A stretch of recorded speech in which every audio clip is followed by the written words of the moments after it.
Hey, Davinia, how are you doing, my friend? I'm good. I'm good. I'm really excited to speak to you, actually. It's nice to speak to one of the bros. One of the Actually, I mean, I'm a mother of four boys anyway, so I'm kind of used to being in a male environment. And it's going to be really interesting to talking to you so I can pass on your words of wisdom to my boys, because obviously what I say is a load of shit. So yeah, I'll say Roger says, and then they might do it, you know? Yes, yes. It's funny you say that because your audience is mainly women. So I Yeah. thought perhaps you spend a lot of time just speaking to women. I forgot you got four boys. What are the ages? Okay, so number one, I number them just because it's just easier. Number one is 17, number two, 13, number three, 10, number four, 8. So Okay, yeah. So right. I mean, there's a lot of the usual sort of like dead arms, punches. There's a lot of that just generally throughout like breakfast or whatever. There's a lot of physical violence for no apparent reason. I still don't understand why people just why my kids just punch each other for lols, when the stress is on. So yeah, that's what I'm doing. And even the 17-year-old will just like randomly put the 8-year-old in a headlock. Just cause. Just because it's, I don't know, 4 in the afternoon, and why That's not? what we do as boys. I remember I used to trouble my sisters all the time. I was like, why aren't you more manly? Not realizing, girls are different. There's a clue. Yeah. So that's interesting. It kind of made me think, how do you balance as a female? Obviously, you got your husband and you got four boys. How do you balance your feminine energy in such a male environment? Oh, well, do you know what? It is with the community. So I've got just to give you a bit of insight for your followers who don't know me. I've got a really sort of like uh, great sort of community that I dip into all the time. With my company, Will Powders. I set up a company called Will Powders because about 8 years ago, I was very sluggish, underwhelmed, pre-diabetic, overweight, and obviously the doctor said to me, "Well, it's because you've had 4 kids. Just eat less and move more. Cut down on your calories, cut down on saturated fat, blah blah blah blah." And Yeah. I'd heard all that before anyway. And to be honest, I'd ballooned. But the worst of it was I was inflamed, just not just around my knees, not just around my fingers. I couldn't put my rings on or anything, but it was my brain. My brain felt sluggish, hungover. And bearing in mind, I'd not drank for like best part of 10 years, but I felt permanently hungover. And I was trying to articulate this to the doctor, and he was saying, "Well, obviously you need antidepressants." And I said, "Well, actually, I'm already on them." And it Oh, was like going around in circles. right. And eventually I discovered Dave Asprey and all his bulletproof and MCTs and I started importing all that from the USA, and I discovered like the ketones, and then the whole ketogenic sort of fuel base, and my whole world opened up. And I developed will powders out of necessity, so I didn't have to import from America. And to be honest, their stuff was like super sweet, and it was a bit, it wasn't messaged very well. And I just thought, you know what? There's a lot of women who feel like me, so I developed will powders so they understood that it's not a lack of willpower, it's a lack of energy that they have got in their brain, these ketones, these amino acids, this deep nutrition that we've been neglected because of the low fat, low calorie mantra that we've all been force fed since the 80s. And that's where my female community sprung up from, because everyone was going, bloody hell, it works really quick, like instantaneous.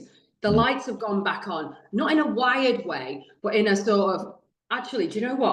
I don't need a bowl of Weetabix. I don't need another frappuccino. I don't need so much carbs and sugar that was making me feel hungover constantly. Mm. And that's the community that I've got that is very female based, because in all fairness to like the gym bros and everything, that the bodybuilders, they were the original biohackers, right? They were the guys who can optimize their body fat percentage, their micros and everything. But really, really, if you think about it, women are the true biohackers, because we have got fluctuating hormones on minute by minute level. We've got the moon cycles, we've got childbirth, we've got PMT, we've got flipping menopause, we've got all sorts of shit going on all the time. And we are also running the household, and we're meant to work full time, and we're meant to be lean. but not too lean that your face looks gone. So really, we are the biohackers, you know, and I just didn't realize that I had been biohacking way, way back in the day when I was drinking wine all the time. I was seeking energy, I was seeking dopamine. And that's when this world of biohacking sort of like exploded for me via you guys, via the original biohackers. And I've just tweaked everything so it's a little bit more feminine and more accessible to us women. However, our willpower's products are for the whole family, you know, because we do naturally, women naturally buy for the household anyway. And, you know, so we've got bone broth protein, for example. That's like one of our best sellers because kids love it. It's basically oxtail soup, but tastes like a Mr. Whippy. Okay. We only flavor with stevia and Celtic salt and like Madagascar vanilla, but it's bone broth. It's Scandinavian bone broth. It's not got any junk soy in it. It's not going to mess with your endocrine system. It's not going to give you bloating or cellulite or man boobs. This is sort of ancient nutrition, but we've managed to make it and dehydrate it into a powder and make it taste. I mean, I've got this 80s palate, unfortunately. I'm not sophisticate at all. I freaking love milk chocolate. I love mint arrows. I love Terry's chocolate orange. So that's how we flavored it, you know, because I do miss the high street. You know, you can't tell me to go off and have a handful of nuts and I'll be satisfied.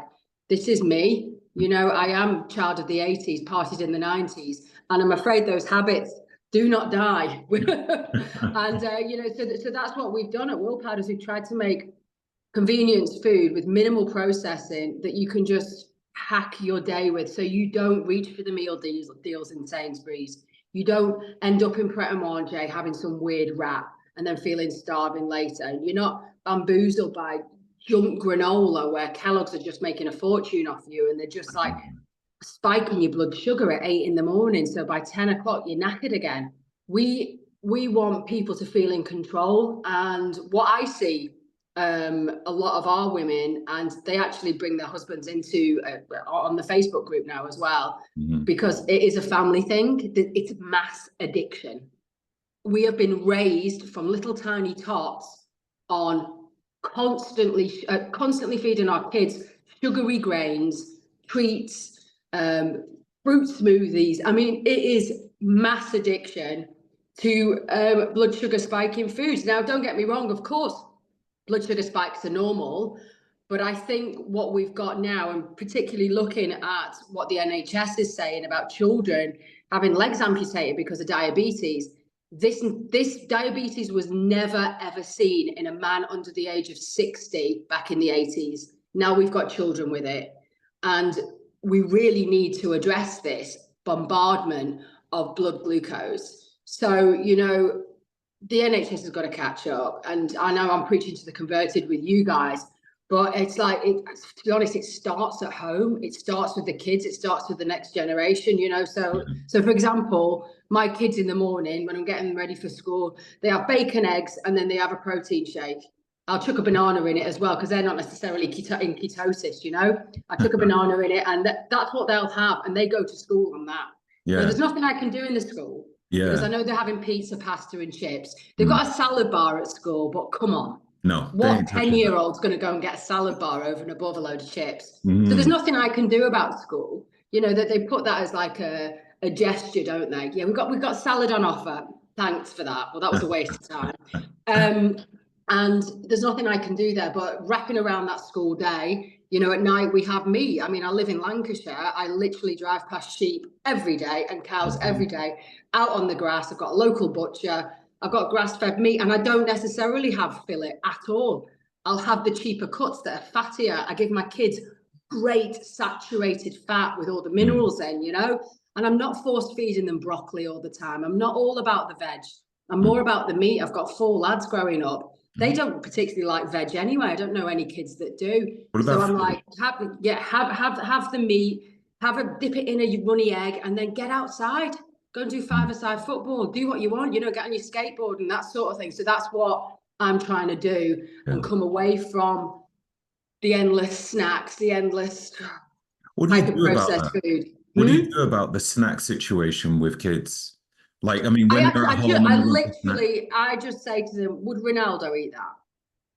Would Ronaldo's kid eat that? And they go, no. no. And I said, do you want it, or do you want to be, you know, because obviously they all want to be professional footballers. And then I just put it on them, and they go, okay. Right. And it does work.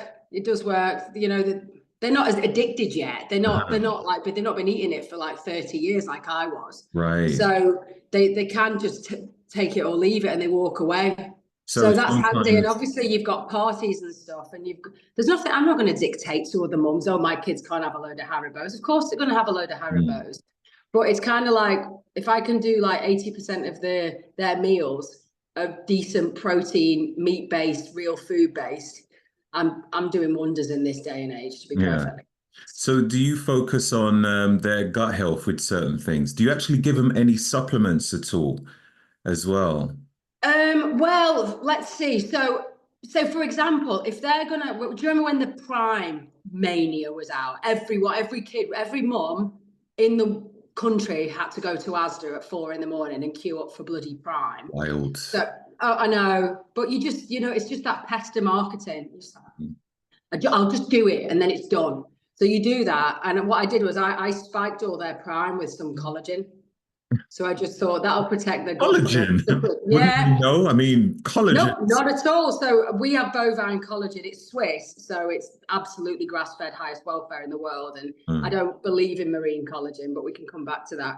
But bovine collagen is odorless and flavorless, and it's so bioavailable. So it's really good because it's type 1 and type 3. It's really good for healing the gut. You know, it's not just the skin. I mean, we're talking about gut dysbiosis here. And if I can stop any leaky gut, that's the supplement. That is the one for me. Bovine collagen, next level when it comes to healing leaky gut. You could also use colostrum and everything, but you would taste that in Prime. But no, that's what I sneak in. I sneak in I sneak in collagen peptides for them. Easy peasy. Yeah, no flavor whatsoever. And I've got one kid with ADHD who smells everything. He's, you know, it's a classic symptom. And if it gets past his nose, honest to God, no one will be able to smell it. So yeah, so I got that in there, tightened up. Yeah, I've got your Prime. Yeah. And then they're over that, and we don't have to buy Prime anymore. So for me, it's about a bit of sneaky nutrition. Just get it in there. And like the bone broth protein, again, it's the building blocks for life. Imagine if we all had bone broth every day, how healthy our organs would be, how healthy our joints would be. And we've forgotten how to do that. Our great-grandmothers, probably our grandmothers to an extent, but I think the last generation, we've forgotten how to do stews and broths. You know, it's like, obviously, chicken broth is like known as Jewish penicillin, but it's not Heinz chicken. It's like literally, you know, it's been simmering for days, and you get all the gelatinous, all the minerals, everything from the bones out of there. And we just chuck our chicken in the bin, you know, the carcass in the bin. We don't make bone broth anymore. So I think that is a missing link in our diet. That's why I created this stuff here that you can see, this protein. It's a nice container. For convenience. I mean, I can't be bothered doing bone broth. It stinks the house out as well. I'm not like that. I'm not at all like mumsy or kitcheny, or it drives me mad. So I needed something that was super convenient, that the kids would enjoy. And I'll buy bone broth off the shelf as well, you know, and I'll put that into a gravy. I'll put that. It's just about spiking the food with that nutrition that we've completely forgot to use. Yeah. And I think that's where our immune system's been really weakened, by not preparing foods and stews. I mean, God, stews are pretty bleak, aren't they? But they do heal. And you can have any cuts of meat in there. You know, you can have bloody chicken's feet in there. You can have all the cheaper stuff that the butchers get rid of because there's no demand for it. Because for some reason, somebody said you got to have low-fat meat. You got to have the expensive cuts, that really nasty tasting chicken breast.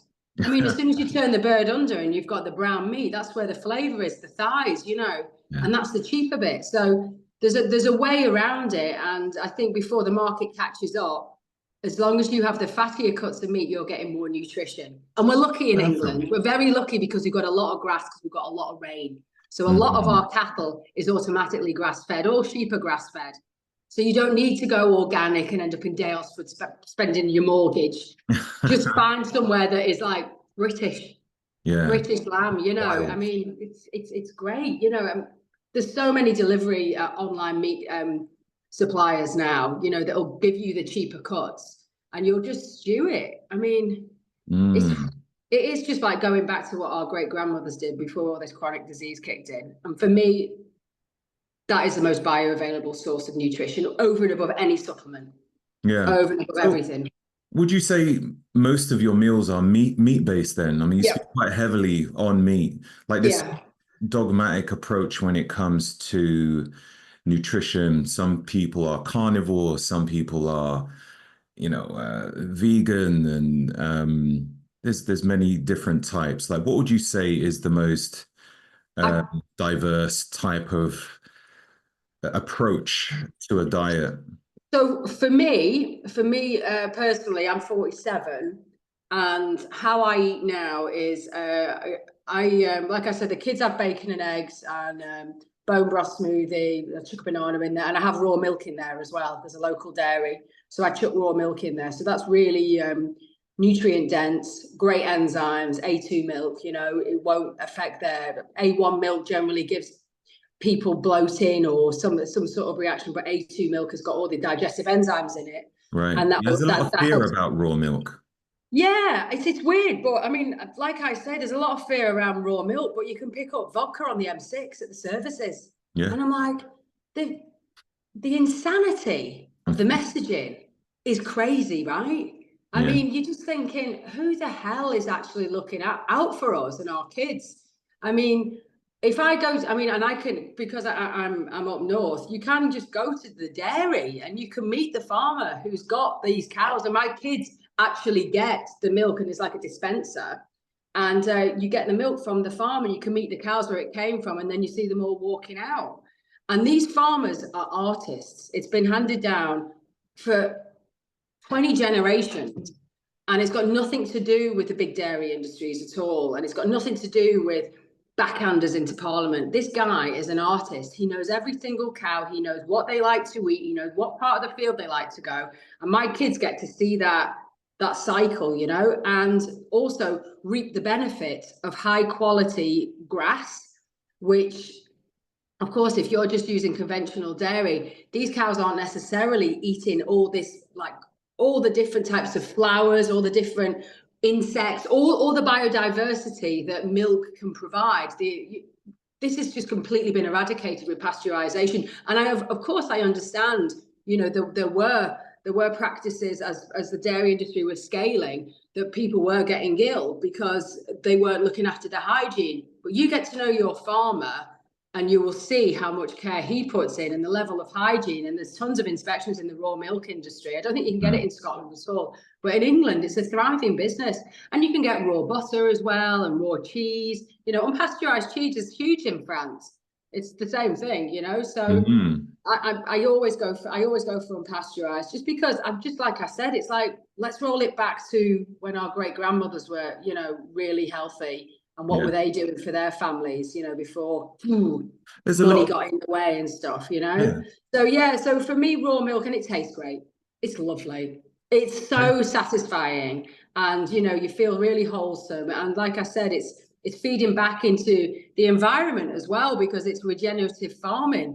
You know, Mm-hmm. you put Mm-hmm. in the cows are walking around on the field, and they're chewing the grass, and then they're pooping on the ground, and then all that poo like puts all the nutrients back into the soil, and then that captures carbon. I mean, it's Exactly. of course it's not the frigging cows causing the environmental issue. Of course it's frigging not. They've been around for millennia, but you know, we're really into regenerative farming and supporting farmers who practice that, you know. That's great. That's great. We Mm. don't have that so much further down south, as you probably might call it.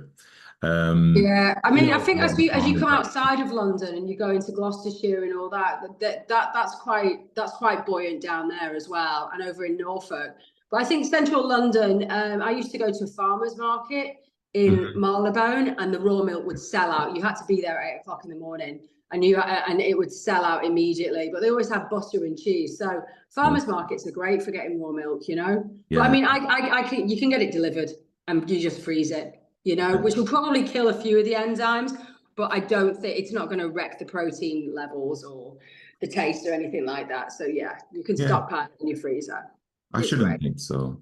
What inspired you to start your whole fitness journey? Because your background is a bit different. I mean, I only learned recently that you was an actress. I didn't even know you was an actress, to be honest Yeah. with you. Oh Um, yeah, and of that you, course I was an actress. sorry? But one, I mean, I was just like a nightmare for my parents. You know, they're like, so you're gonna do I was gonna do business studies, I was gonna do economics at A level, and I went, do you know what? I think I might go and be an actor. And my parents are like, what? I went, yeah, bye. It's literally like running away to the circus.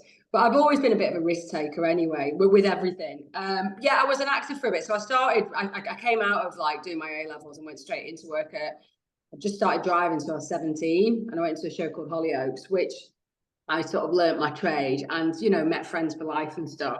Mm, And it was crazy because there was only sort of 4 channels on then, and we were on channel 4. So it did catapult me into the public eye, which, to be honest, wasn't very nice because back then you had papers like the News of the World, and it was basically like right. legal Yeah.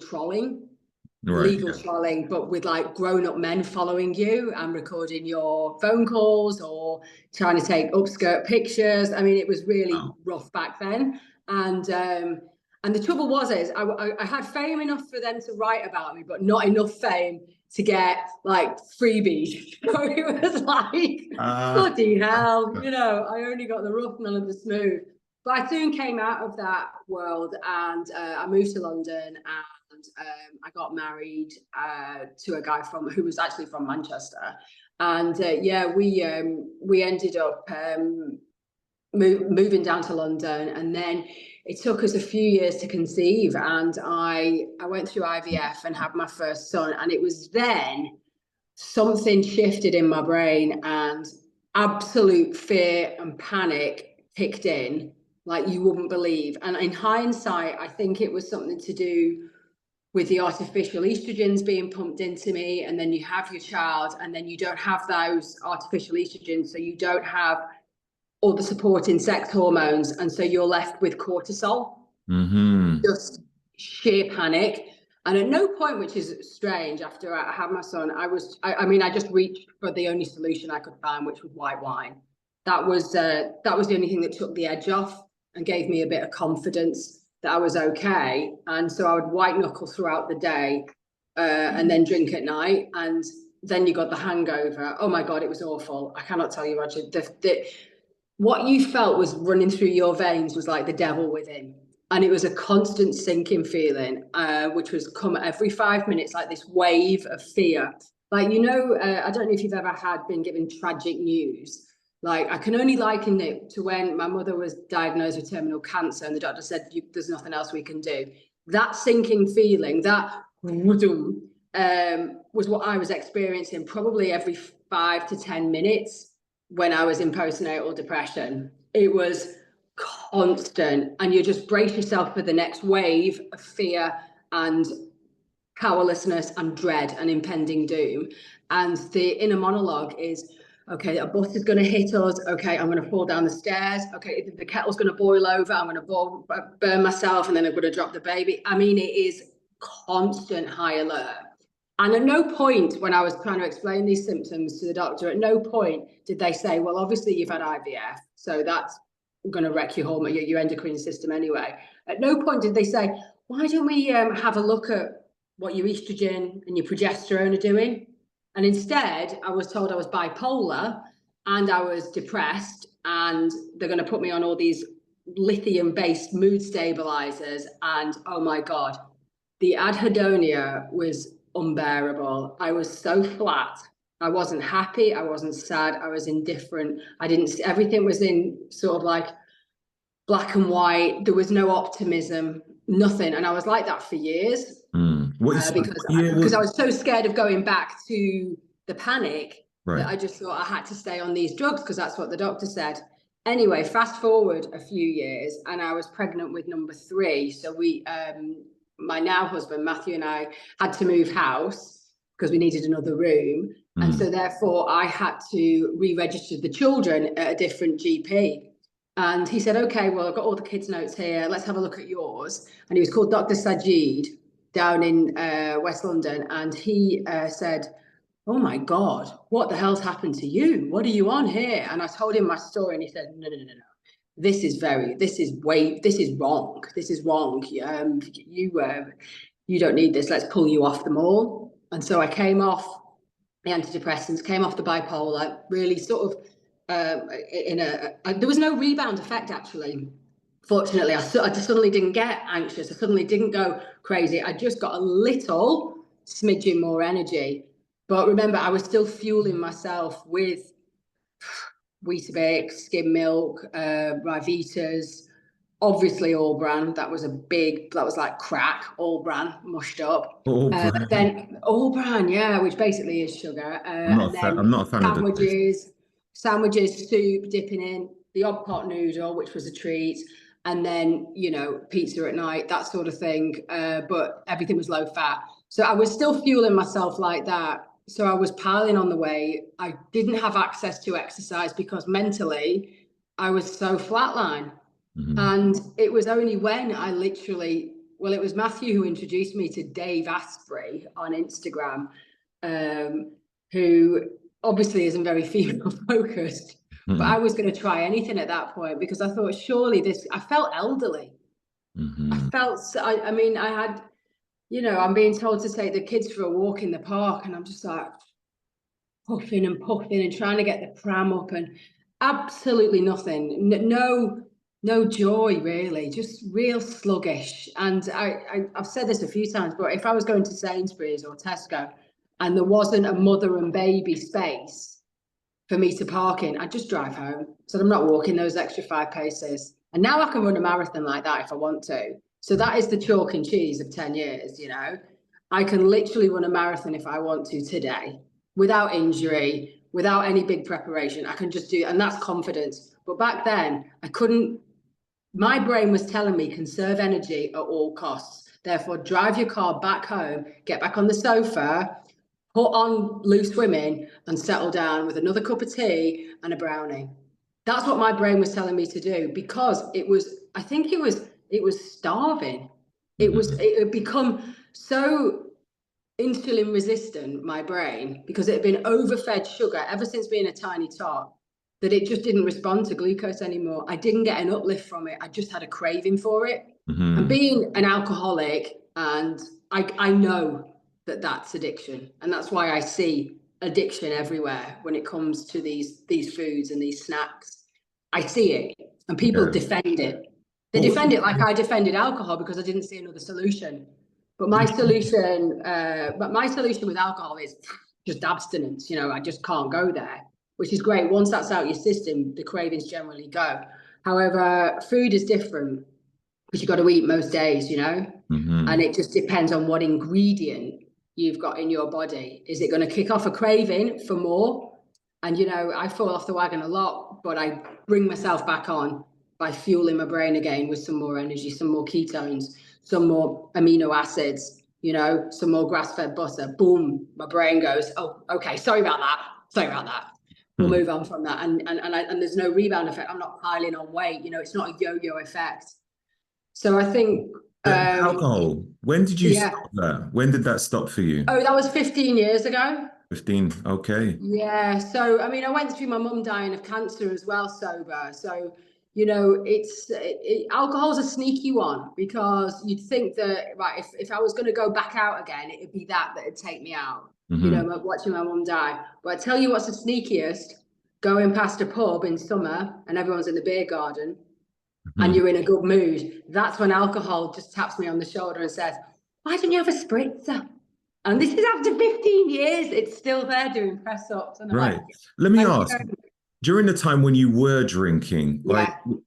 how habitual was it? How was you feeling while you were drinking? And when you started, like, how was you first introduced to alcohol and how did it become part of your daily life? So I started drinking back in the 90s, and it was when the ladette culture was kicking off. Mm. So, there was a lot of women were almost encouraged to be as wild as possible. And it was part of the 90s culture, I'll sleep when I'm dead sort of thing, which is fine because I could recover then. Hmm. But as I got older, like past 25, and then started trying to have a baby and things like that, and like I said, the IVF, that's when what had been my friend, what had made me sociable, energized, give me a get up and go, great at events, really pleased to see everyone, really engaging. I mean, the usual bullshit that alcohol tells you, that everyone's a laugh, and that they're actually, now I'm sober, they're frigging not a laugh. They're Hmm. completely boring and repeat themselves. But back then, it worked. But then it turned on me, because it became the only thing that had given me confidence for about 5 seconds. And then I'd have this come down feeling for hours, but my brain would lock onto those 5 seconds of relief. Mm. And that's what it does to you. It's the addictive brain lies all the time. And I don't know why. I don't know why some of the population has it. And I think we're going to see a huge increase in dopamine dysregulation with the onset of phones and children being exposed to that dopamine mechanism way earlier. So if I started drinking at 16, 17, that was kind of normal. I grew up in a place called Wigan. Everybody went out on a Friday, Saturday night, kind of normal. But Mm. it turned on me, and I don't know why, because I've got mates who partied with me, definitely drank as much of me, and have carried on drinking another 15 years of drinking, and they're not alcoholic. So Right. it's like, where's the invisible line? Was it the IVF that did it, or was it always my destiny?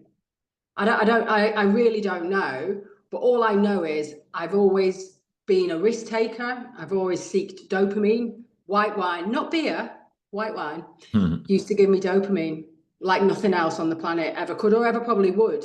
So now I get dopamine from cold showers. I take something called brain powder, which is a heap of nootropics that's got Mhm.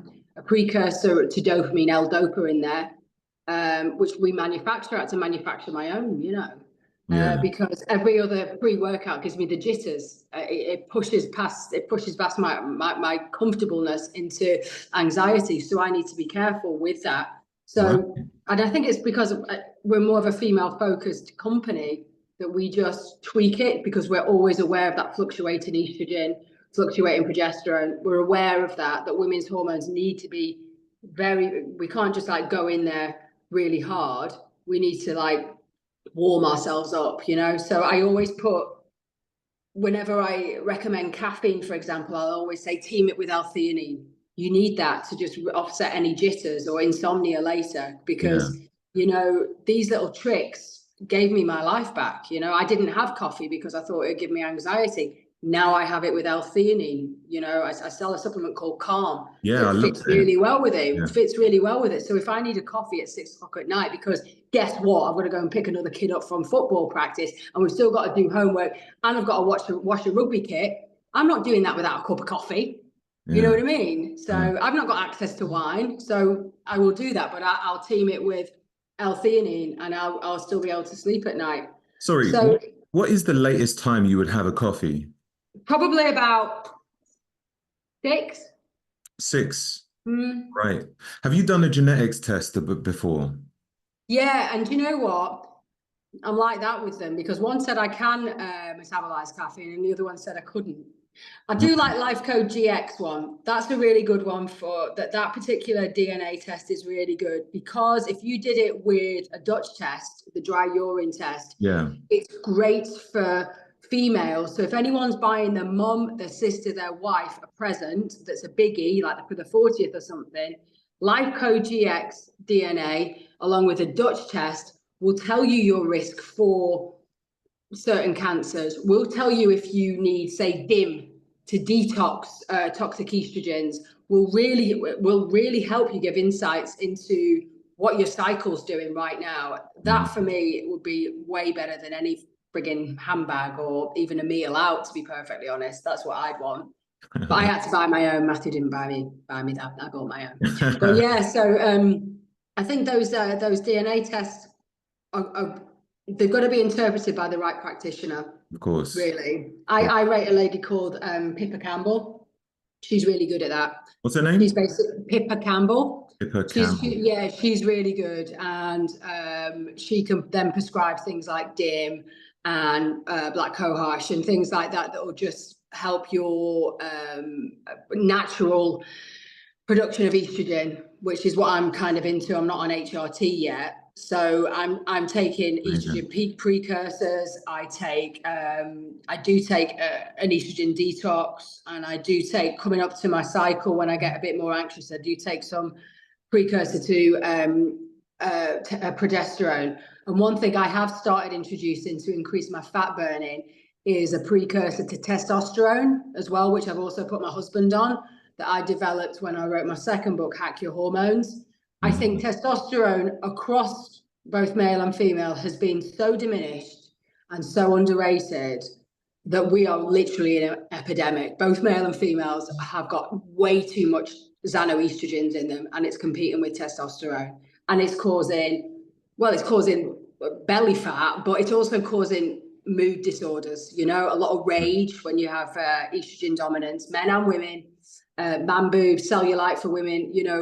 I really think we've neglected testosterone a lot. So I'm taking a testosterone precursor just to keep my body fat in shape and keep my confidence up. For me, it's about getting through the day with confidence, ideas, driving whatever forward that I'm into that day, And I think there's so many tricks of the trade out there that I can message that I've done, but also particularly like on my Will Powders community, we've got a Facebook group called For Fat's Sake. Instead of FFS, it's For Fat's Sake, because every single woman has been told to have a low-fat diet. And every single woman in that group now understands that high saturated fat diet and decent cholesterol will manufacture estrogen, testosterone, and progesterone. And how on earth we're all shoved on statins when we need all that cholesterol to manufacture sex hormones is the biggest travesty ever. And then they just whack us on HRT. I'm like, what?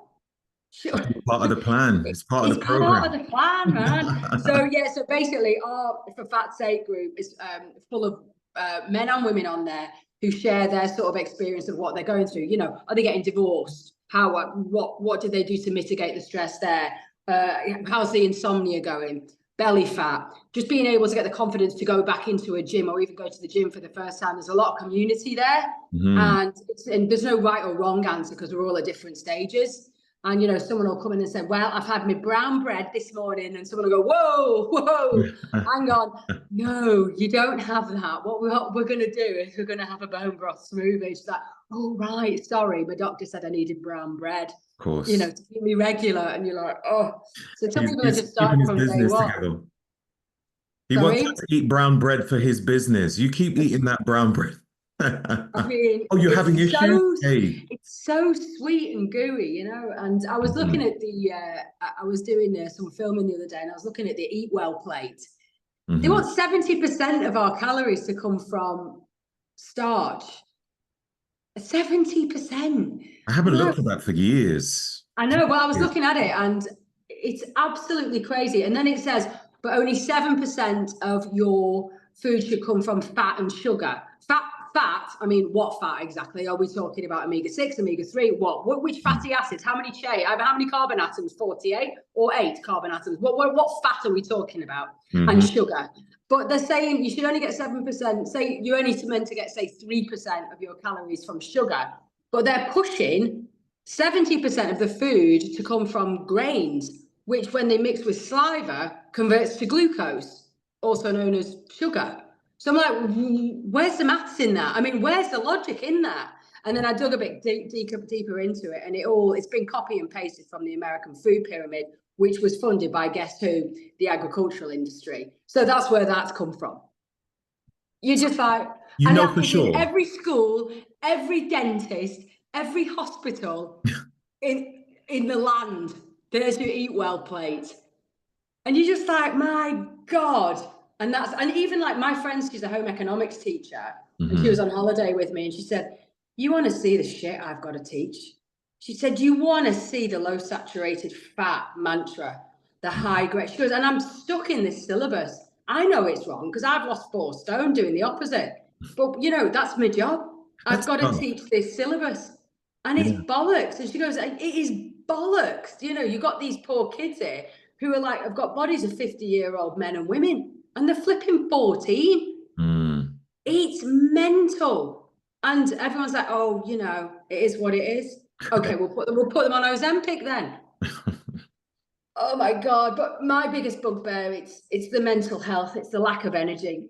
So, I mean, going back to your original question, how did I get into fitness? You can tell I'm so on the spectrum, can't you?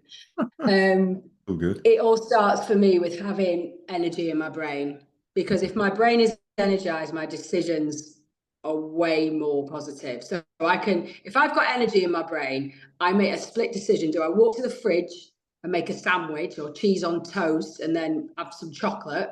Or do I walk to the door, put my trainers on and take my two mad dogs for a nice walk? Mm-hmm. Now that decision is made with the fuel that's in my brain, and it requires no willpower if you've got the right energy in there.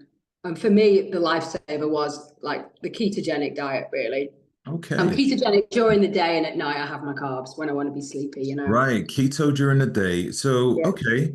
Do you use a CGM? You know, one of those Oh continuous yeah, yeah, glucose. I have a CGM, but you know what I preferred? So I, at one point I had a CGM on this arm, but I had a ketone, a continuous ketone monitor on this arm. And Wow. it was great because then I could see when my blood sugar was flat, but my ketones were also flat. So that told me, have a sip of MCT oil. They shot up, and then boom, my energy came up, and I was just a bit Okay. more affable in the office. And I was like, you know, so it's amazing when you really need to keep those good fats up, those ketones up. You don't realize when you're just fasting, you've got low blood sugar, but you've also got low ketones. And those ketones are just, you know, if you're multitasking, they're absolutely non-negotiable for being cognitive, for being polite, you know, so Mhm. you're not hangry, you know, for just being in a good mood, for being optimistic, for troubleshooting. So for me, the CGM's great, but you know, it is what it is. It's blood sugar spikes, and you can debate all you want over that. But Mhm. that keto monitor, so I think it was called by CBO. But anyway, I think something's happened to them because they were available in the UK, but now they're only available in Europe. And I think there might have been an IP infringement or something. But I am desperate to get another one of those on. I loved it. I Did it last, absolutely loved it. did it last for 2 weeks? Like, Yeah, so I had them both yeah. on. I looked like a cyborg. It was great. I was thinking Look at check exactly me biohacking. that. Let's talk about biohacking. Like, what would you say are your top biohacking things that you do on a regular basis? What would you say is the most effective? Do you use any tools, or do Yeah. you just apply natural lifestyle ways of biohacking your life? Well, I mean, obviously the first one is taking out my biggest poison, which is alcohol. And for someone Mm. else, that might be gambling. For someone else, that might be cigarettes. Whatever's distracting you, and calling you back to self-sabotage, that needs to go, because that takes up energy itself. You need to get recovered from that. So that was my biggest biohack, just taking booze out, and also understanding that fat was my friend, not my foe. And Hmm. that, you know, and being able to dig into the data and speaking to cardiologists who actually say, no, you're on the right track. To be honest, we kind of got that wrong. And in fact, in the American Heart Association, their guidelines, it actually says dietary cholesterol is no longer a molecule of concern for overconsumption. However, there's no mainstream press on it. It's like on page 475, subtext B or something. Small print. So that's deep in there. So they can say, oh yeah, we said you shouldn't reduce cholesterol. But anyway, by the way, here's a statin to reduce cholesterol. Very strange. But that gave me the freedom to lean into a higher fat diet, which then helped me reduce my carbohydrates, which I alluded to before, that I do eat, but I have them at night. I Hmm. have them when I want to get dozy, sleepy, cozy. That's why they're so addicting, because they do buffer down cortisol. They do reduce adrenaline and stress. So that's why often if you do have a traumatic email or something, boom, you'll go straight for, people will go for a cigarette, or they'll grab a donut, or they'll grab something just Yeah. to buffer that stress response. So it's being aware of that. But I have my carbs at night. I try and have like sourdough. So I'm a fan of Jason's sourdough, not their protein bread. I think they've messed up there. because I'm not a fan of soy protein or pea protein or hemp protein. It's bullshit and it Mhm. causes bloating. So I do like their sourdough, like the regular one. So Right. I'll have that with some soup and cozy vegetables, whatever sort of like, nurtures me and makes, I'll mop up the gravy with butter on. I love all that. I love Mhm. gooey. I am a Lancashire lass, and roasting is big on the menu. So yeah, I'll have carbs at night, and then I'll ride the carb coma to bed. All right. That's what I People do, avoid because it that way. you're cozy. A Sorry? lot of people avoid carbs in the evening, but you choose to have it in the Why? evening. Oh Why? gosh, Because they I'll make put me on fat. sleepy. They're not going to do that. I mean, if you spent the whole day in ketosis and you wake up in ketosis, you're going to burn that off anyway. As soon as you get up and start moving, your body's going to draw. You're going to be metabolically flexible. Put it that way. If your Mhm. body needs carbs, it'll use carbs. If your body's run out of carbs, it'll tap into fat stores. It's Yeah. about that, and it will only take you maybe a month or so to get metabolically flexible once you do what I do. The body wants to adapt. It wants to. It wants to thrive. It wants to live. It doesn't want to inject itself with Ozempic. It doesn't want to do that. It doesn't want to take metformin. It doesn't want to take ibuprofen. It does not want to do that. It wants to heal and thrive and take you to the next level. And I think a lot of the noise around carbs is it's a bit scaremongering. As long as you've got a good quality carbohydrate, potatoes cooked in goose fat, you're joking. It's one of life's pleasures. It makes you feel cozy. You watch a movie after that on a winter's afternoon. You watch flipping Harry Potter. It's bloody dark at 3 o'clock anyway on a Sunday with the kids. That's when you want to have your carbs really cozy. And that's what I'd imagine a couple of generations did as well. And they weren't hugely obese. And, but like I said, majority of the day, I'm fueled by MCTs, I'm fueled by amino acids. Yeah. And then at nighttime, I I will I've got this little routine that I really enjoy. I've got one of those, I bought it in lockdown, one of those pop-up saunas. You like that zips up. I mean, Yeah. they're really unsightly. You look very vulnerable, by the way, when you're sat in there, and you are vulnerable because all you can do is shout people. So yeah, I sit in that for like maybe 30 odd minutes, and it's an infrared sauna. So obviously I prefer that rather than a finished sauna. I like the full detox. Hmm. It really helps me get rid of stress. It's kind of like now, like my glass of wine, and it works like that. I find Mm. myself I feel well-beingness when I'm in there. And I've put it right in front of the telly, and I will put shit TV on, like Marshmallow Brain TV, like one of the ridiculous. And my husband comes upstairs and goes, "Oh God, we're not watching Love Island, are we?" I says, "Yes, we are, and you're going to watch it with me, and you're going to get hooked as well." And that is and I'll just switch off and I'll just watch 25-year-olds do whatever they do, or I'll watch some, I don't know, Bridgerton, just something brain dead that I can lean into and just be entertained Yeah. while I'm detoxing in the sauna. Then I will jump into a cold shower, hose myself down, because remember, your body will absorb all those toxins if you don't rinse it off. Get Hmm. it off your body. I like a cool shower at night because it makes me, it shocks me, but then my safety hormones kick in, the parasympathetic nervous system kicks in. So I get all those sort of like oxytocin, serotonin, melatonin, all that kicks in. And I lie on one of those little spike mats from Amazon, like 20 quid. I'll lie on there while still watching junk TV, and I will chill out. Obviously, lights dimmed, windows open, as cool as I can get the room, Mm. and that's my night stack. I will actually, if I'm feeling a little bit, I've had a tough day or whatever's gone on, I will take some L-theanine before bed just to dampen down that chatter, that list making. Because Yeah. I'm a bugger sometimes, because I'll have my phone on, but I don't put the blue blocking glasses on all the time, and that can sometimes wreck my sleep. I So was if I've about got to my phone, ask you about that, whether you yeah, use, because I have it sometimes. I got it near my bed, and sometimes I'm like, oh, do you know what? Let me put it on, and yeah, within the hour, I would say it kicks in. I'm like, oh, okay, I'm ready. So why do you yeah. use it sometimes, and sometimes it disturbs you? I think it's where I'm up to in my cycle, what my cortisol's doing, what the day's been like, whether it's already a little bit elevated, if I've like forgotten to do something. So that's when I'm vulnerable from blue light. My body will go, whoa, okay, let's wake up, let's do something about this situation that's like playing havoc with your brain.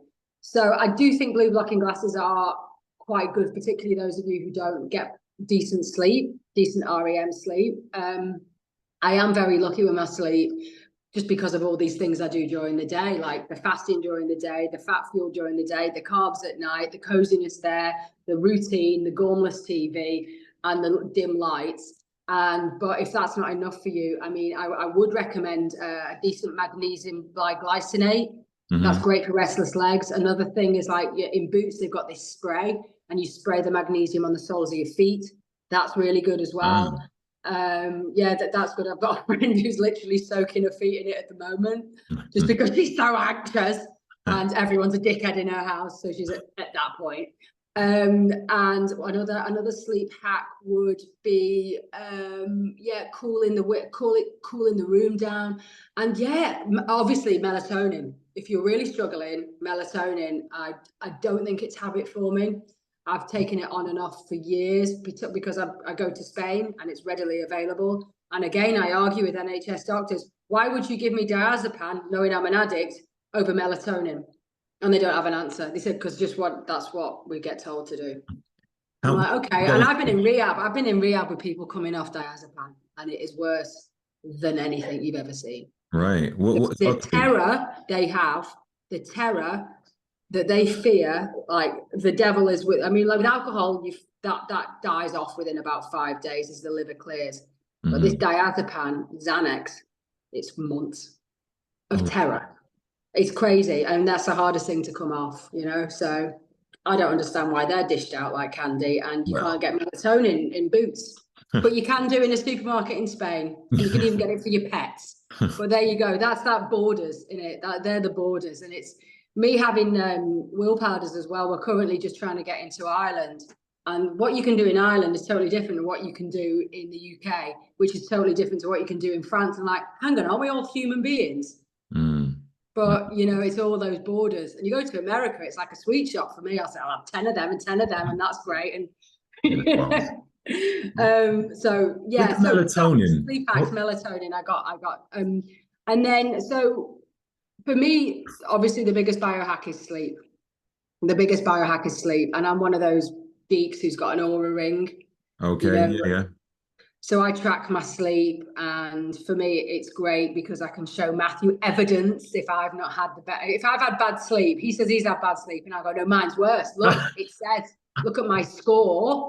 It's at 70, and he's like, I've not even got a ring on. I'm not arsed. I'm just going to get on with my day. Stop telling me about your shit sleep, Davinia. So, I mean, it's good because sometimes I tell myself I've not had a good sleep, and it turns out I have.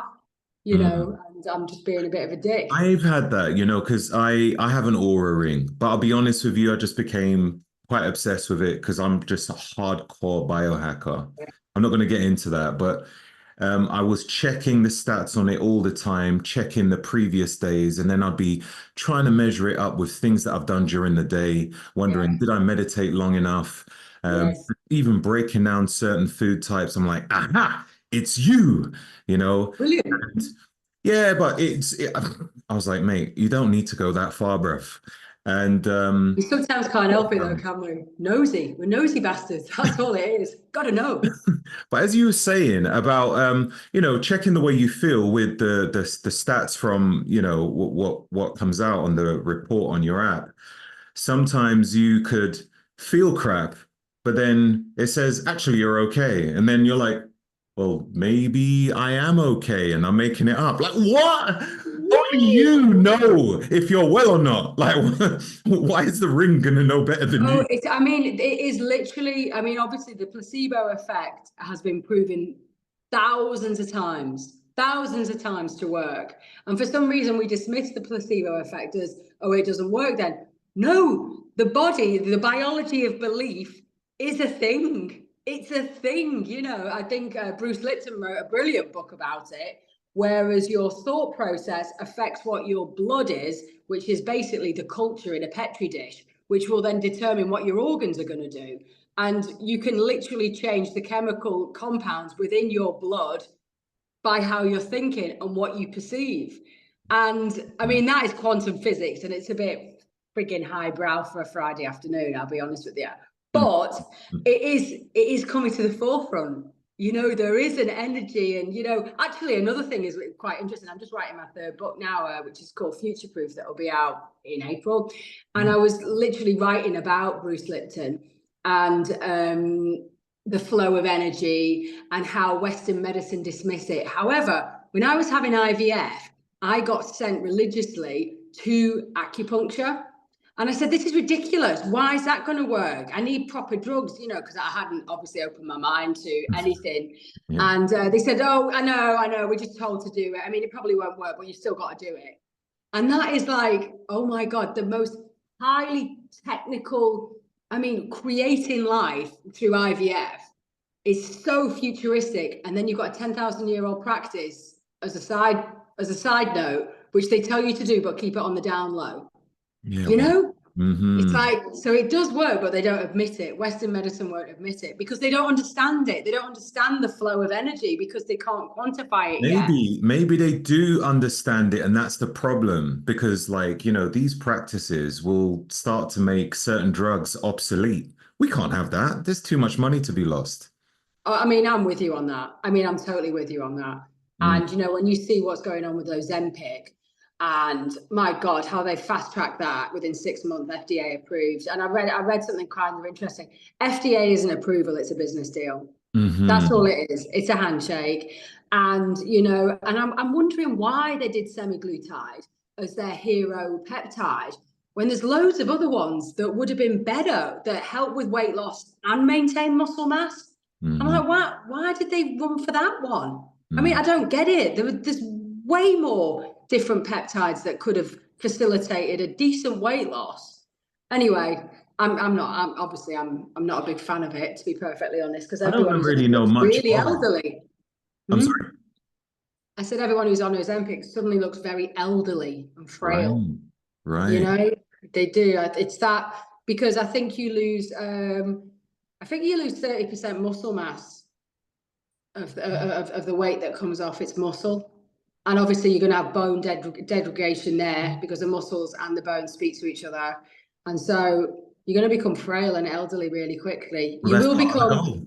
That's the goal then. And then what have we got? Oh, we've got another peptide to build up your bones. I mean, and how much is that? There's another 300 quid a week. Thank you, Maureen. What?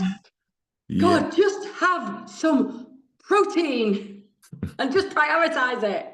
Right? Yeah. I mean, the keto diet actually does have the same effect as Ozempic. It does activate that GLP-1. It does suppress appetite, being ketogenic. But it's, you know, obviously it's too much effort for some people.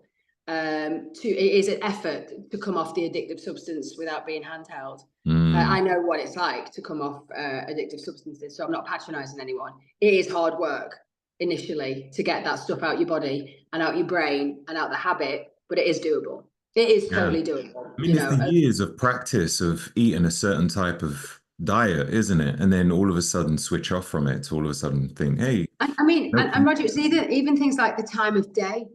It's like 11 o'clock, boom, that's when I have my tea and biscuits. And it's rewiring that mechanism. Even the sunlight, there's these subliminal cues everywhere. I mean, not to mention the constant advertising, but you have habits, you know, oh, I better have my dinner now, or I better have my tea, or wherever you are in the country, because I'm now up north, and so lunch is dinner, and dinner is now tea. So I'll translate for my southern friends. So, I mean, it is funny, and when people come into Will Powders, so we've got one girl who's on customer service, she's like lost a stone since being here, and she's like now got into being able to go to the gym. And she's like, oh my God, I'm not even hungry now. I'm not actually hungry. And she said, and you know, her favorite meal is Wetherspoons. She goes, give me a spoons any day. I went, Ali, we're not going to go to spoons. We're not going to spoons for the Christmas do. Just get that out your head. But she's like, this is amazing, because she's never had that sort of like control over her appetite before. She's always been Slimming World, Weight Watchers, white knuckling, foods are sins, make sure you have low calories, make sure you have low fat. I mean, it's two of the biggest businesses in the world, I guess. But so you can't argue with them. But yeah, so it is a freedom from addiction once your body gets metabolically flexible and it can start drawing in from the fat stores. It Yeah. is an absolute freedom. It's amazing. It really is. Like when I go out and I eat with friends, they're like, "Oh, are you okay to eat this?" I'm like, "Mate, I control my diet. I can eat whatever I want right now." And it's so interesting because sometimes if I come back from holiday and I've got lots of chocolates and cakes and stuff, because I like to have a treat once in a while. It's like I can do it once in a while. I'm okay with that. But if I share it with others, they're like, "No, I'm on a diet." They're Yes, always on a diet. yes. Whereas, and it's so funny, no one can have it when I want to share it with them because they're trashing their body all the time, you know? Yeah, and it's that rain barrel effect, isn't it? So I mean, we obviously we sell powders, like coffee creamers and electrolytes and things like that, and it's all ketogenic. But what I've just branched into as a side hustle was a candle. And my MD said, "We're doing what?" I said, "Listen, I have got two dogs in the house, four lads, it stinks. But I cannot be burning these candles with petroleum because my dogs, my kids are breathing that in and Mm. it's everywhere. I want to make a candle that is safe and that's a body moisturizer as well." So I'm trying to just like the rain barrel effect is like all these toxins that are coming in. And it just, even though it's just a little bit of this, little bit of that, toxic candle there, Febreze there, flipping dishwasher powder there, wash it. Hmm. I mean, all these little things wreck your hormones. Yeah. Drinking out of coffee, those coffee cups, having plastic water out of plastic bottles. All of this is like xanoestrogens everywhere, wrecking your hormones, and the hormones are the key to happiness. And I'm like, I just want to take these things out just one by one and, just give my body, my liver, because if your liver is sluggish, you feel hungover. Even if you've not had a drink, you feel hungover. And that for me, after 15 years of sobriety, that's not fair. No, Mm. no, no, no, no. And it's like just being aware of like these, and you don't have to be orthorexic about it. Just like be aware of it. Someone's making money out of that. Someone's on a private jet, Mr. Kellogg's, because of that. Oh, and Mr. Mars over there, he's on a super yacht. Yeah. Just remember what the CEOs are doing next time you're in Tesco and you're putting Pringles in there. What's Yeah. the guy who designed that tube doing? He's driving around in a Lambo. Just remember what you're buying into. And that to me, that, oh, fuck you attitude makes me put the Pringles back. I'm not paying for you in your flipping Lamborghini and your, I don't know, 16th house in Malibu. You know what I mean? So that's how I sort of like think about what's going on at the moment. And, it's just getting out of the way of big food, big pharma as much as we possibly can and Mm. getting our bodies into homeostasis and just reflecting on generations gone by and how resilient they were. And, they didn't have hot showers. They didn't have central heating. Yeah. They didn't have flipping air fryers or whatever. They didn't have cars. And, I bet they were happy. But they also didn't seem to have 50% of the population getting cancer, like kids getting diabetes, and they certainly didn't have Alzheimer's. Yeah. And they didn't die actually, as your life expectancy was still like 75. It was brought down because children were dying in childbirth, and a lot of children died before the age of 5 through infection. So that we are living longer isn't actually true, which I find bonkers. Hey, what do you think of that Brian Johnson guy? The one who's spending a bomb on living forever or Yeah, whatever. I find him very intriguing. I mean, a lot of the time he does share a lot of his data, which is worth. Yeah. And I find him very fascinating. He's like the new Dave Asprey. When I first discovered Dave Asprey, I was like, wow, this is the sort of person I've been looking for. And then Yeah. Brian guy's here. I'm like, oh my God, this is even better. Well, I mean, I feel like calling him up and saying, you have like 200 supplements in the morning with all that folate, B12, iron and everything. I'm like, mate, have a steak. Yeah. Have a Hmm. steak. You're a billionaire or something. Get some cattle, make sure they've got the best grass, and have a steak. I'd love What are to you know his doing? data He's on that. vegan. Yeah, he doesn't eat meat. Yeah. And I And he think doesn't go in the sun either, does he? And I'm like, that's not very clever so because he is data driven. So that's very questionable. Like, okay, if you're so data driven, there must be a strong reason why you're not having meat. There must be I wouldn't say he's going with mainstream information. He's got like, doctors by his side, like, Mm. you know, maybe endocrinologist, functional medicine, whatever. He's got the whole shebang by his side. So I'm like, wow, like you are so data driven, but you're not touching meat. And but you decide you're going to have all these supplements instead. It fascinates me. I find it. I think he looks. I think he'd look great if he was tanned and he ate a load of fish and a load of meat. I do. I think, but he looks straight. He looks almost alien like. Like his skin look. I tell you who I did meet actually. Speaking of skin, I was at a conference down in Croydon actually, and there was a massive carnivore community. And I met Dr. Anthony Chafee, gorgeous guy, lovely wife with him or his partner. I mean, but their skin, and there's two more carnivores who I was talking to. Their skin is like porcelain. It's like translucent, but also tanned. I mean, I was like, Jesus Christ. And one of them was about 60-year-old woman. And I went, what are you doing? She said, I'm just full carnivore. I was like, oh my God. And I mean, it wasn't Botoxy, it wasn't fillery. It was like glass. And she was just a fabulous woman, just talking to me about whatever I was doing down there because I was doing some presenting and interviewing all the professors and everything. But it really stood out. And my friend was with me who works in the office. I said, Nugget, are you seeing all these carnivore skins? She's like, right, that's it. We're going full carnivore. We didn't. We didn't. We didn't last. I did carnivore for January. And do you know what took me out? Cucumber. I'm like, I'm desperate for cucumber. And then the wheels fell off and then I had a pizza and it was awful. I felt so hungover, I can't tell you. But I can't do carnivore because I literally do not have the willpower to stay away from avocados and stuff like that. And salad, even rocket, the palate, Yeah. But their skin is something to behold, And I'm wondering if that's the skin on the outside, what do their organs look like? I mean, obviously the body heals the organs first before it heals externally. But seriously, when you have an opportunity to hang out with some full-on carnivores, beef only, unbelievable. Beef. You'll see. I'd be interested to know the science behind it as well. And also, like when it comes to digestion, does it all of a sudden change? Do they have to consume lots of digestive enzymes for it? No, they don't. And because remember, fat is the laxative, fiber is more of the binder. So when I went carnivore, it's going to get a bit graphic here, but I'm not bothered. I've had 4 kids. My dignity's gone.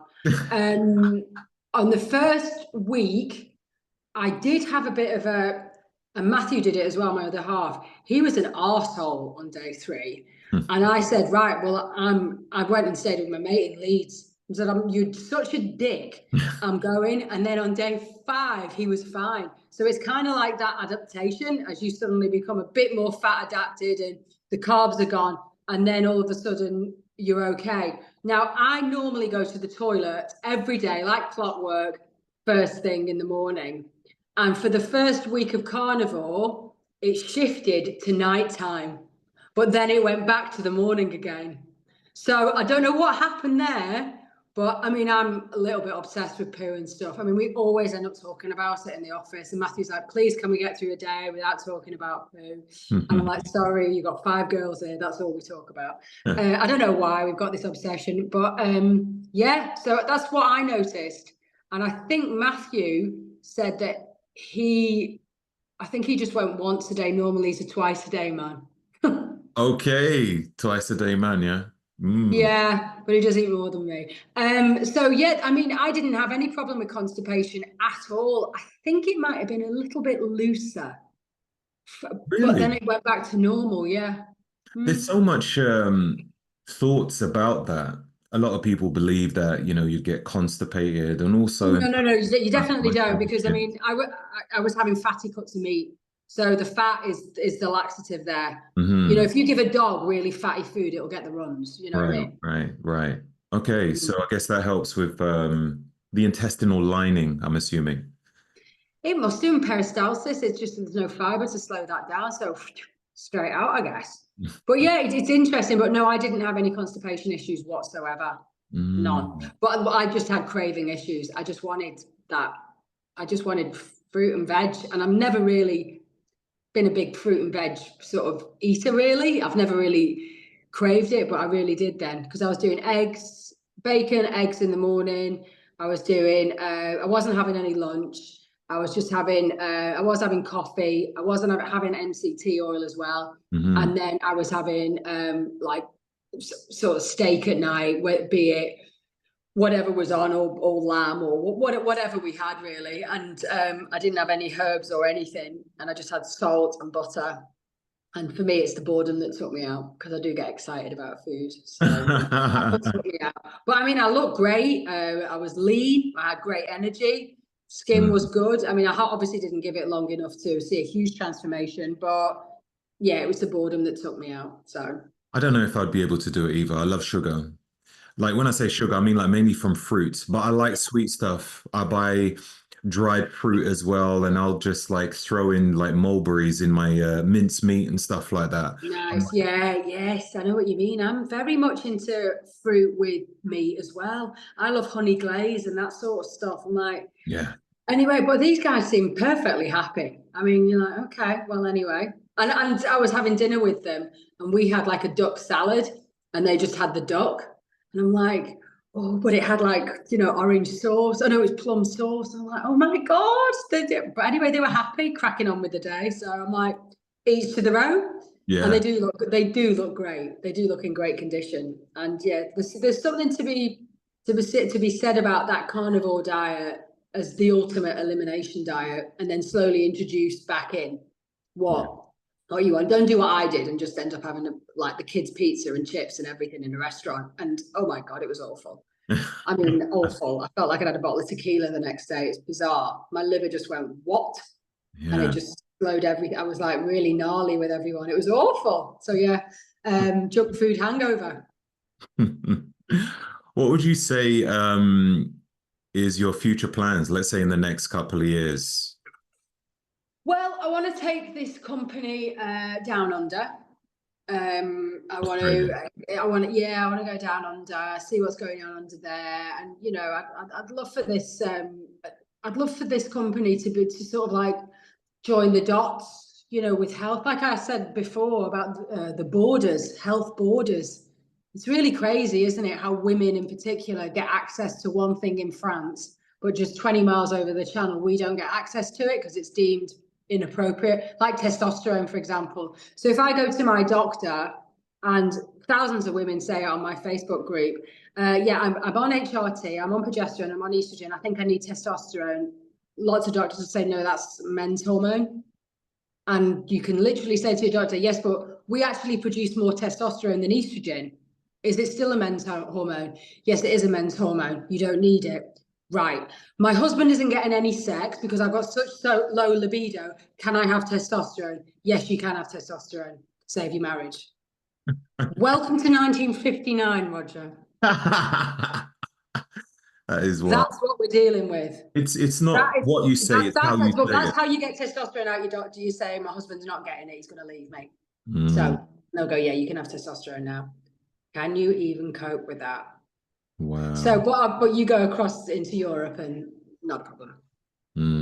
That's Not crazy. a problem. I know. And I want to see, I mean, I want to be able to see what's going on in Japan. What are they doing down there? What are they doing in South America? I think that we've got a world full of abundance and full of opportunities. And I do for Will Powders, I just want to find the best on the planet and just get it to my women and get it to my families and just make life so much more positive and controllable. And we're not a slave to big food anymore, and we can just crack on with our day and just be it sounds wanky, but just be our best selves and be happy and not feel hungover and not feel bloated and sluggish and be, just bored. I don't want anyone to be bored. I was bored, and I don't Mm, want anyone to be bored. So that's my plans for the next 2 years at Wool Powders. But for me, I've got another book coming out in April called amazing. Future Proof. So I've just been editing that actually, and just talking about how we safeguard ourselves so we live longer but younger, so we can still be like, I can still jump on a treadmill and do 5K no problem on an incline. No problem. I'll Mm. do that just for a laugh, just to boost a bit of dopamine, listen to some house music, get flashbacks to 1994, pretend I'm on a podium, and then just crack on with my day. And that's for me, that's freedom.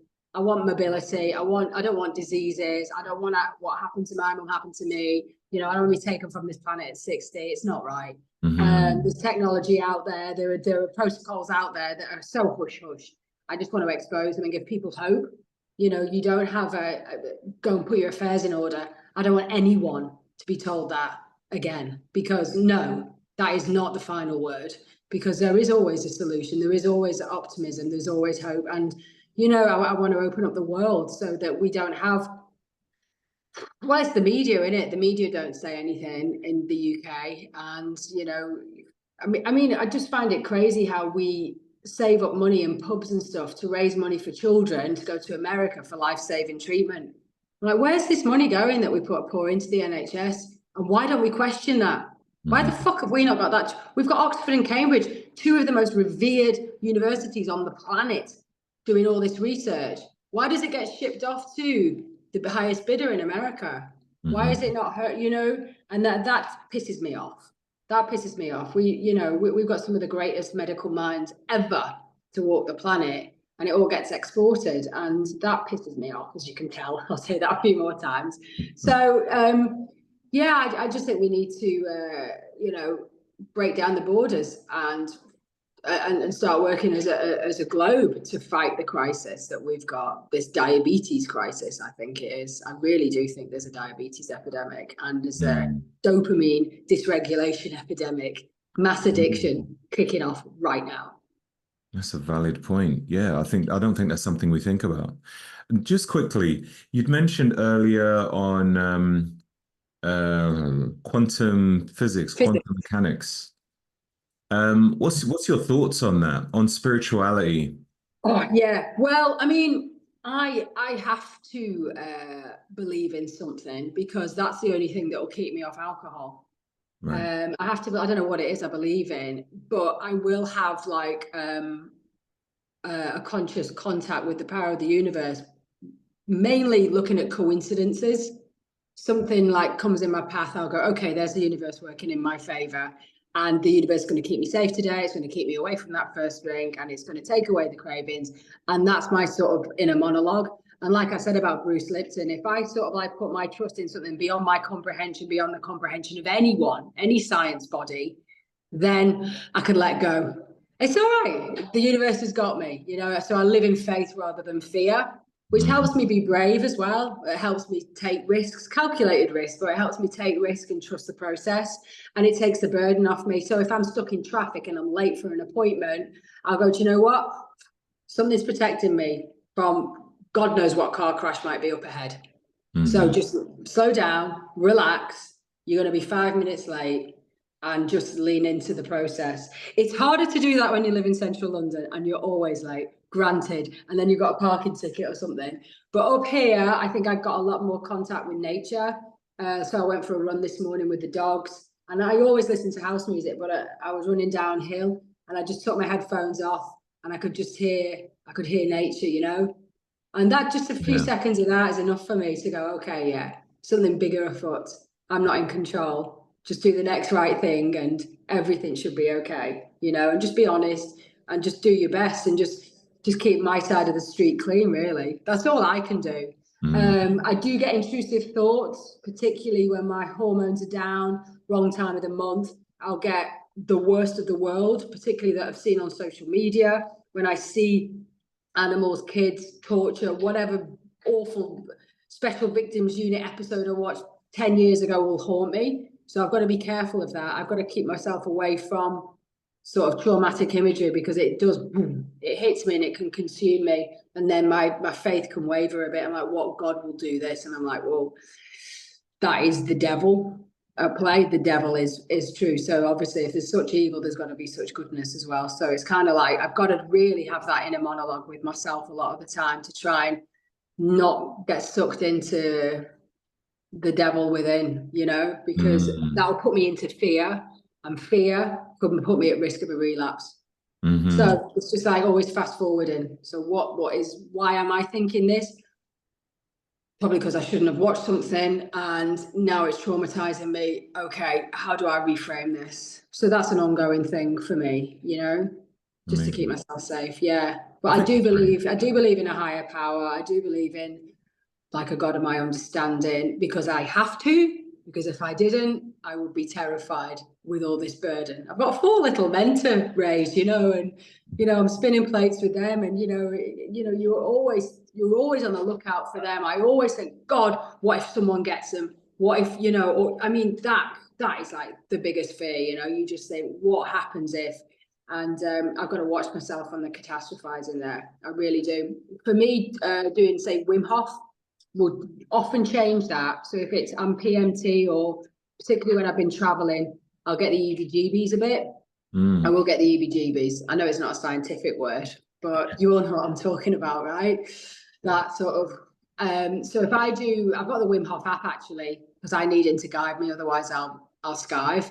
And I will do 3 rounds of serious Wim Hof guided breathing, and I will feel my serotonin come up and the cortisol come down, and I will feel that shift and the well-being feeling, the confidence and love, a feeling of love, a bit of oxytocin will engulf me. That for me is what you always need to be able to have in your artillery, being able to Mm. breathe it out. And if it takes 6 rounds, or if it takes 8 rounds and you virtually pass out because you're so dizzy, just do it. Just change the chemistry, get out the fear. Because when we're in fear, shit happens. You eat the wrong thing, you drink the wrong thing, you say the wrong thing, and then you got the repercussions that last for hours or sometimes days, or sometimes years if you said the wrong thing, which Yeah. I'm big mouth, as you can tell. Well, you share a lot. Big mouth. That's funny. No, that's really useful stuff. I think breathing practices. I've done a podcast with someone, I can't remember his name. He's like Master Akashara or something like that. I can't remember. I butchered his name, but he did mention quite heavily about breathing. He was like, whenever you're feeling stressed, he just said, breathe. Breathing calms the mind, and it's the mind which materializes things in the world around you because it sends out frequency, sends out energy, and wherever Quantum. your mind is aligned with is what is going to gravitate to you. So what you find is when you're stressed, you're angry, that you seem to get lots of bad news. Lots of Yeah. bad news seems to follow Yeah, you. it comes in threes. Oh, it comes in threes. What we always say, just go to bed. Go to bed. Yeah, but you're right. I mean, that is it's a science we've not been able to pinpoint yet. I suppose it's manifestation, but I saw a really cool quote, which is spiritualists call it manifestation, the religions call it prayer, the atheists call it the placebo effect, and the scientists call it quantum. Now we argue about the name of it, but nobody argues about it existing. Mm. And that to me is like, if you're ever in any doubt, call it quantum, call it placebo, call it prayer, or call it whatever you want. But there's a tangible thing there that every member of society goes, okay, yeah, there is something. We've just not been able to pinpoint it or see it on a microscope and go, there it is, there's quantum. Yeah. It's Well, I like, think we're probably maybe a couple of generations from being able to see it, but yeah, I think it's the right side of history. If you just lean into that and just know there's something bigger at play, and if you kind of, like I said, keep your side of the street clean, more 9 times out of 10, even though I'm a sweary thing and I lose my temper all the time, I'll try and pull myself back and say, sorry about that. I was overwhelmed, even with the kids. Sorry about that. I was overwhelmed. I've got this, this, and this to do, and you just asked me at the wrong time, and they'll go, all right. So it's kind of like, don't be too mysterious, wear your heart on your sleeve. I think people gravitate to you more. yeah, yeah, absolutely. Love it, love it. Look, Davinia, I appreciate your time. It's been absolutely incredible. You shared so much Yeah, great stuff. A I lot can about talk. your personal stuff as well, your personal views. I think that's really important, not just, template answers on stuff. It's Yeah. like from your actual experiences and people you've encountered. And I think that's really good, like lots of authentic stuff. Where can people find you, most importantly? Because the stuff you Um, post, yeah, so really I'm great. mainly on Instagram at Mhm. Davinia Taylor, Davinia at Davinia Taylor. But I've got a couple of books actually. My first book is It's Not a Diet, which is how I lost like 4 stone. Mm-hmm. And it's got an eating plan, and that's on Amazon. And then my second book, Hack Your Hormones, is more about not just the perimenopause or the menopause. We're talking about ADHD, lack of dopamine, being able to sleep, not being able to stop eating. It's all hormone driven. So Mm. it's not necessarily a book about menopause at all. It's a book about hacking all those hormones, man, woman, child, you know. Right. So that's my second book, and that they're both Sunday Times #1s actually. So I'm quite proud of that. So I'm going to go for the hat trick, and now I've jinxed myself. And of course, I've got my company, Will Powders, which will help you just press pause on the overeating. It'll help you, give you the choice to say, "Nah, I'm all right. I don't need a brownie. Thanks very much." And that's the point of Will Powders. It just puts the power back into you, because we're fueling the brain, and the body will just follow accordingly. It'll do as you want, you know, not as they want, Yeah. i.e. Kellogg's. That's a couple digs now, isn't it, at Kellogg's? I know, I've really got it in for them. I don't, honestly, you just see all the fortified with iron and fortified with flipping be whatever, and you just think it's bloody not synthetic shit. I don't know. I think I've just come out of Sainsbury's, so I've just clocked it, and I'm just like, the amount of marketing, it upsets me, because that's what kids are raised on, and you know, it's like, give them eggs, man, give them eggs. That's it. That's it. Real food. Mm. Davinia, thank you so much once again. Guys, make sure you follow Davinia. Her work is incredible. She engages with all her audiences. And you do lots of lives as well, isn't it? Yeah, I do actually. I'm going to up them a bit actually, because Oh, I, like you, I love talking to people as well, and I love, like, you know, getting into the nitty gritty. I've done some great lives with the likes of Kate Shanahan. I've got a podcast as well called Hack Your Health, and that's got Dave Asprey on okay. actually. Got Dave Asprey on there. And Kate Shanahan is the woman who blew the lid on the veg oil situation. She Hmm. was the one who said, and her latest book, Dark Calories, is unbelievable, because then you can actually explain to doctors who go, actually, it's anti-inflammatory. You can go, no, this is the mechanism that's happening. This is driving up diabetes. Our body fat percentage has gone from 3% PUFA, polyunsaturated fatty acid, to 30. Yeah. And a polyunsaturated means it's unstable. So we've got unstable body fat now because of this swap from butter to veg oil. Now, Hmm. she is worth a follow. She is fabulous. I fangirl her like a maniac, to be honest. I'm like, when I first met her online, I went, ah, like a dick. And, you know, I'm like, oh my God, It happens. yeah, but she's fabulous, and you know, she's definitely one of my heroes. But yeah, I interview her on the podcast, and I'm going to start doing more podcasts again and get my finger out when the kids go back to school. I feel you. I've just started getting back into it myself. I think during lockdown, I was doing so much because I had all Yeah. the time. Then life just started again. I was like, okay, I'll come back to you later. So I hear you there. I'll definitely subscribe to your podcast as well, because I want to listen to everything you talk about. It's all great stuff. Fabulous. Thank you so much, and we will see you soon. And Yes, yeah, good to hang out. always, always. You take care now.